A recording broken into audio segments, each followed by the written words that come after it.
পৃথিবীর নিয়ম বড়ই অদ্ভুত। যারা সামান্য ভালোবাসা, আদর আর যত্ন পেলেই ভালো থাকতে পারে, ঠিক তারাই সবচেয়ে বেশি অবহেলার শিকার হয়। যাদের চাহিদা খুবই নগণ্য, যারা অল্পেতেই খুশি হয়, যারা কেবল ভালোবাসাতেই সুখ খোঁজে, তারাই হয় পৃথিবীতে চরম অসুখী।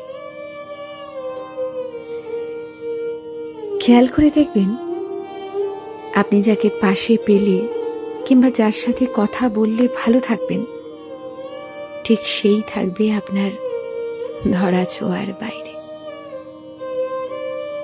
আপনি যদি একজন চঞ্চল কিংবা রসিক স্বভাবের মানুষ হন, তবে সম্পর্কের অপর পাশের মানুষটা হবে বড্ড বেরসিক আর গম্ভীর স্বভাবের।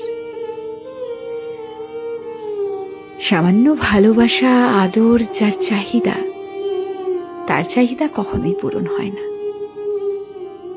মানসিক যন্ত্রণায় হতভম্ব হয়ে পড়ে থাকলেও কেউ খোঁজ নেয় না। পৃথিবীর এই নির্মম বাস্তবতা মানুষকে আজীবন ভোগায়।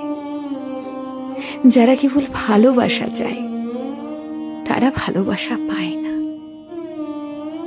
প্রিয়জনের কাছ থেকে যারা একটু সময় চায়, ঠিক তারাই অবহেলায় পড়ে থাকে দিনের পর দিন। অথচ কেউ দেখে না সুন্দর হৃদয়গুলো দিনের পর দিন কতটা অবহেলা, আঘাত, যন্ত্রণা সইতে সইতে শুনশান নীরবতায় হারিয়ে যায় চোখের পলকে।